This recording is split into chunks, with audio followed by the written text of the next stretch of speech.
नमस्कार, आप देख रहे हैं देश रोजाना और मैं आप सभी के साथ गौरी शर्मा। इस वक्त मैरिंगो एशिया हॉस्पिटल में मौजूद हूं और एक अहम मुद्दे को लेकर डॉक्टर सनी जैन से बातचीत करने पहुंची हूं, जो कि कैंसर स्पेशलिस्ट है। सर, सबसे पहले आपका हमारे चैनल में बहुत स्वागत है। इस वक्त हम थैलेसीमिया को लेकर यहाँ पर पहुंचे हैं। थैलेसीमिया बीमारी जो कि छोटे से बच्चे में पनपना शुरू होती है, खून का पानी बन जाता है, जिससे काफ़ी समस्या का सामना करना पड़ता है। लेकिन लोगों को शायद पता ही नहीं है कि थैलेसीमिया बीमारी है क्या।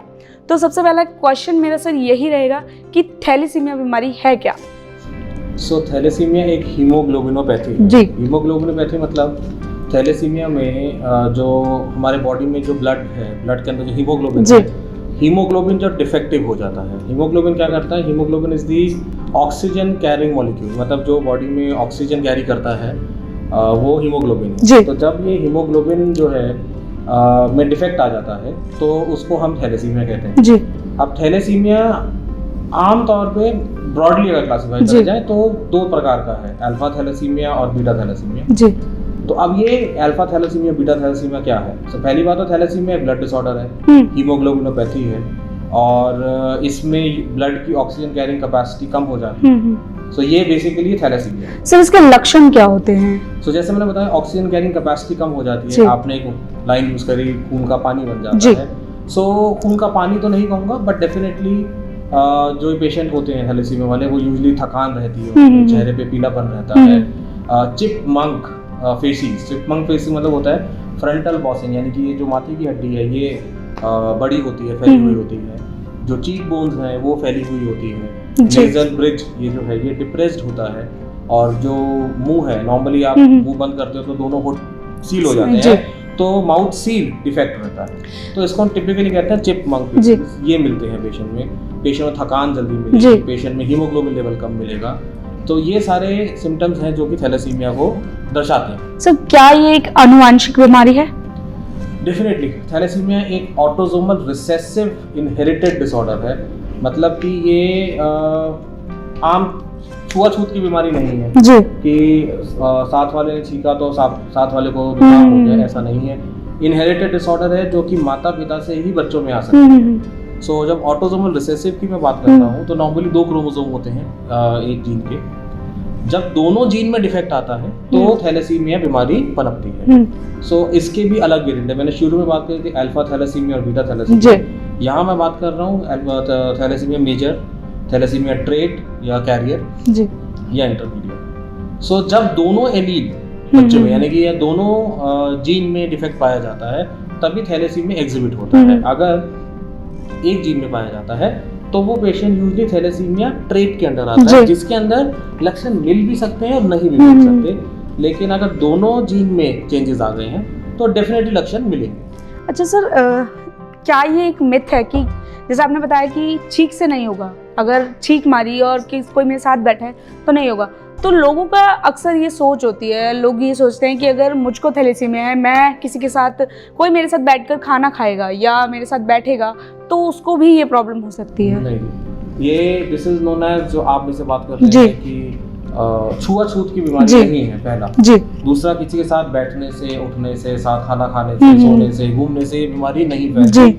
मैंने बताया ये ऑटोसोमल रिसेसिव इनहेरिटेड, यानी कि ये हेरिडिटरी बीमारी है जो कि पेरेंट से ही बच्चों में आ सकती है। आपस में ये एक दूसरे के साथ बैठने से, उठने से या XYZ कोई भी एक्टिविटी करने से नहीं फैलती। सर, ये बीमारी का जन्म से होती है या फिर थोड़ा जन्म हुआ उसके थोड़े टाइम बाद हो गई या ऐसा कुछ? नहीं, बीमारी तो जन्म से ही होगी। अगर जो जीन में डिफेक्ट है वो तो जब बच्चा पैदा हुआ तभी जीन में डिफेक्ट पैदा होता है। सिम्टम्स लेट आते हैं कि जो अगर जो मेजर थैलेसीमिया है जिसमें दोनों जीन खराब हैं तो पेशेंट को जल्दी सिम्टम आते हैं, जैसे कि जैसे ही बच्चा चलना शुरू करेगा सांस फूलना शुरू हो जाएगा। चिपमंक फेसिस जो मैंने बताया आपको, मुंह में हड्डियों में फैलाव आना शुरू हो जाता है। पैरावर्टिब्रल जो ये रिब्स है, हमारी छाती के जो रिब्स हैं, ये जब पीछे स्पाइन की तरफ जाके जुड़ते हैं तो उसमें गैप बढ़ जाता है, तो पैरावर्टिब्रल मासेस कहते हैं, वो मिल जाते हैं हमें इसमें। तो depending on the severity of thalassaemia, कि थैलेसीमिया मेजर है, ट्रेट है या कैरियर है, उसके बेसिस पे सिम्टम आते हैं। जो थैलेसीमिया मेजर वाले बच्चे हैं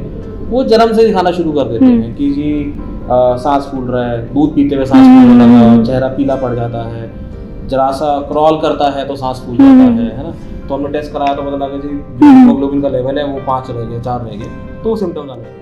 अच्छा सर, ये कितने प्रकार का होता है थैलेसीमिया, और सबसे डेंजरस जो एक स्टेज आ जाती है, और जब पता चलता है कि हमें थैलेसीमिया है, कब पता चलता है, कैसे? मेजर में बताया अल्फा थैलेसीमिया और बीटा थैलेसीमिया। अल्फा थैलेसीमिया के भी 4 एलील हैं। जब चारों एलील डिफेक्ट हो जाते हैं, अल्फा थैलेसीमिया के चारों एलील अगर डिफेक्टिव हो जाते हैं तो स्टिल बर्थ होता है, मतलब बच्चा मरा हुआ पैदा होता है। This is the lethal form of thalassaemia. Depending on the severity, अगर 2 एलील हैं तो वो ट्रेट में इंटरमीडिएट में आ जाता है, 1 है तो अगेन कैरियर में आ जाता है। Same goes with beta thalassaemia. Beta thalassaemia 2 ही एलील, अल्फा 4 से कोड होता है, बीटा 2 से कोड होता है। तो अगर एक डिफेक्टिव होगा तो वो ट्रेट में या इंटरमीडिएट में आ जाता है। सर, आपने बताया कि पेरेंट्स से जो है ये बच्चे के अंदर आता है, 3 तरीके के होते हैं ये भी अलग अलग, इंटरमीडिएट, ट्रेट और मेजर। तो जो ये 3 तरीके के थैलेसीमिया होते हैं, इसमें सबसे ज़्यादा डेंजरस कौन सा होता है? जब अगर हमें फर्स्ट स्टेज पे अगर पता चल जाता है कि हमें थैलेसीमिया है, तो हम उस पर कंट्रोल कर सकते हैं या फिर नहीं कंट्रोल कर सकते? क्या वो ठीक होने की संभावना है कि नहीं है, क्या उसका वो रहेगा? थैलेसीमिया की अगर इनहेरिटेंस की बात करें, अगर दोनों मदर और फादर कैरियर है, यानी कि दोनों के अंदर एक जीन डिफेक्टिव है, तो 1 in 4 चांस है, यानी कि 25% चांस है कि बच्चे को थैलेसीमिया मेजर होगा।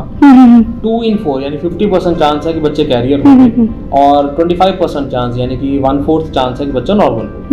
पहला ये तो हुआ इनहेरिटेंस पैटर्न, क्योंकि जब तक दोनों जीन डिफेक्टिव कोड नहीं मिलेगा तब तक डिजीज एग्जिबिट नहीं होगी। जहाँ तक रही ट्रीटमेंट की बात, नॉट ट्रीटमेंट डिपेंड करता है again on the severity of the disease.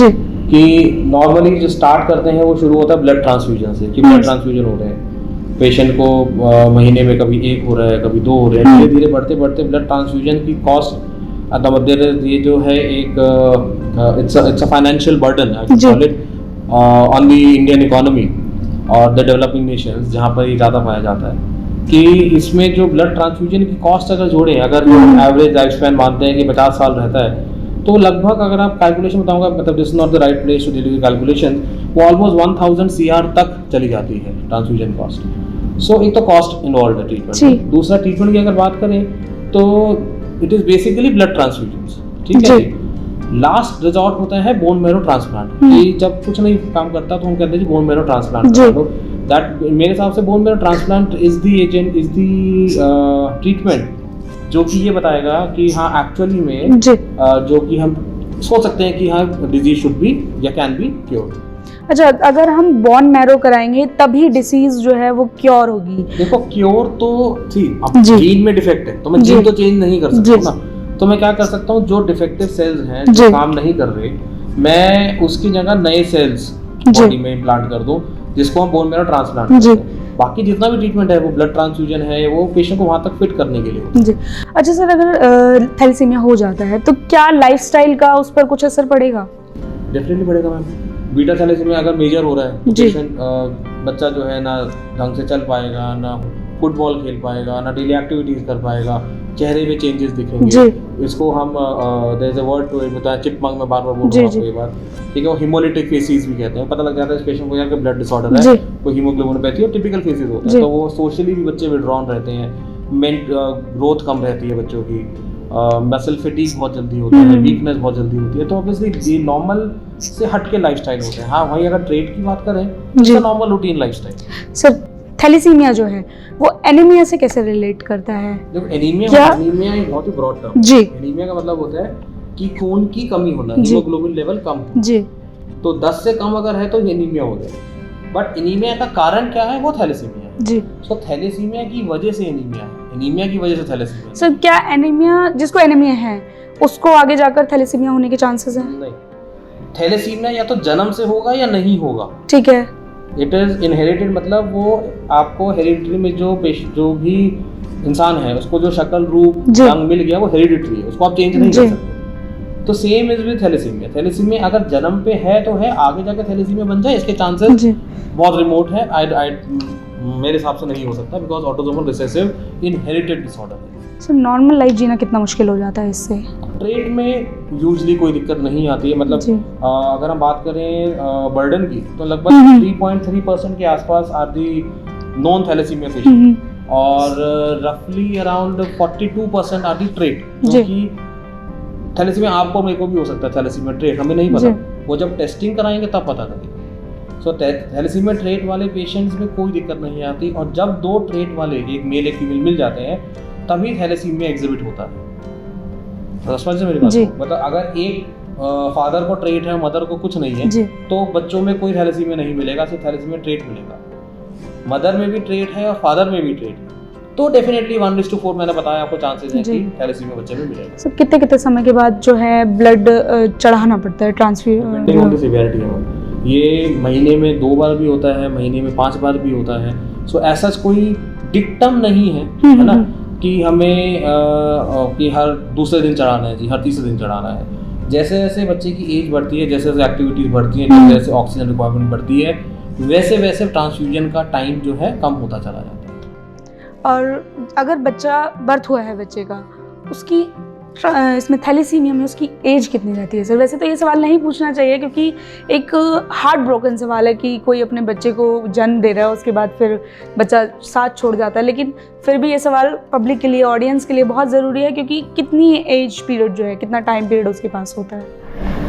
आपका लाइफ एक्सपेक्टेंसी? जी नहीं, ऐसा देयर इज कोई, मैं ये नहीं कहूँगा कि डेफिनेटली, मैंने आपसे कहा अगर हम एक एवरेज थैलेसीमिया के पेशेंट का 50 साल लाइफ एक्सपेक्टेंसी मान लेते हैं, आज की तारीख में एक normal life span 78 to 80 years लेके चलते हैं, तो हम 50 to 55 तो मान रहे हैं, but again depends on the severity, depends on the कि वो पेशेंट कितना फाइनेंशियली साउंड है, जो कि वो ट्रीटमेंट करा पाए, टाइमली इन्फ्यूजन्स करा पाए, या बोन मेरो ट्रांसप्लांट करा पाए। फिर बोन मेरो ट्रांसप्लांट भी सक्सेसफुल है, मैच्ड है, एनग्राफ्ट है, नहीं है, काफ़ी चीज़ों पर डिपेंड करता है। बट डेफिनेटली यस, एक नॉर्मल लाइफस्टाइल पैटर्न से अलग रहते हैं पेशेंट्स।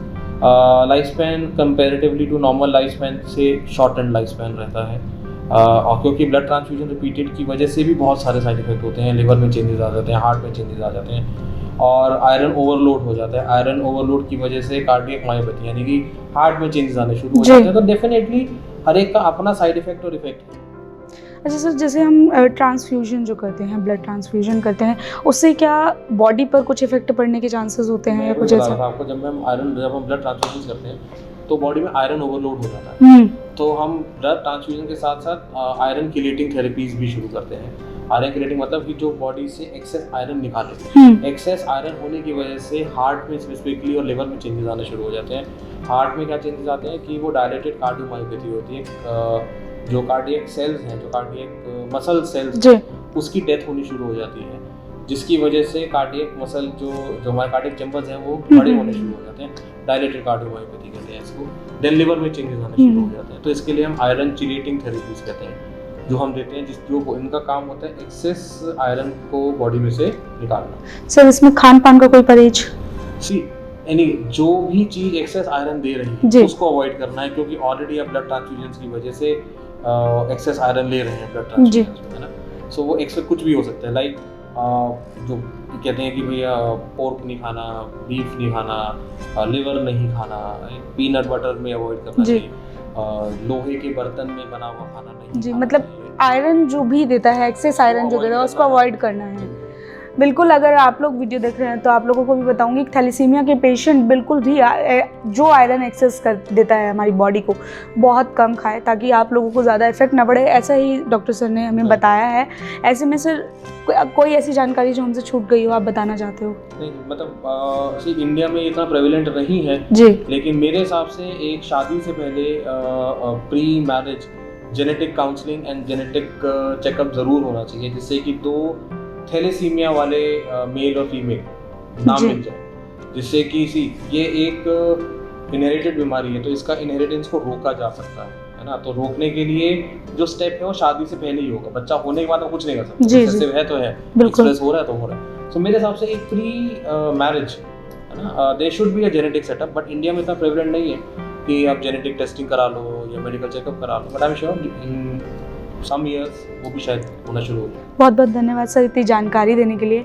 ऐसे में अगर आप लोग वीडियो देख रहे हैं तो आप लोगों के लिए वीडियो बहुत अहम है। इस वीडियो को ज़रूर देखें और शेयर ज़रूर करें ताकि हर एक व्यक्ति को पता चल सके कि थैलीसीमिया बीमारी क्या है, कारण क्या है, कैसे बचा जा सकता है, क्या इम्पैक्ट हमारी बॉडी पर पड़ता है। डॉक्टर ने जितनी जानकारी दी हमें बहुत ही बेहतर जानकारी डॉक्टर सर ने आपने हमें दी है और साथ ही हम उम्मीद करेंगे कि आप लोग भी इस जानकारी से ज़्यादा चीज़ें निकाल पाएँ और अपने लिए अपने डे टू डे रूटीन में उसको अप्लाई कर पाए। इसमें तमाम खबरों से रूबरू कराती रहूँगी। जब तक के लिए ज़रूर जुड़े रहें देश रोज़ाना के साथ। हमारे साथ जुड़े रहने के लिए देखते रहिए देश रोज़ाना का YouTube चैनल सब्सक्राइब कीजिए। साथ ही देश रोज़ाना की खबरें सबसे पहले देखने के लिए प्रेस कीजिए बेल आइकन।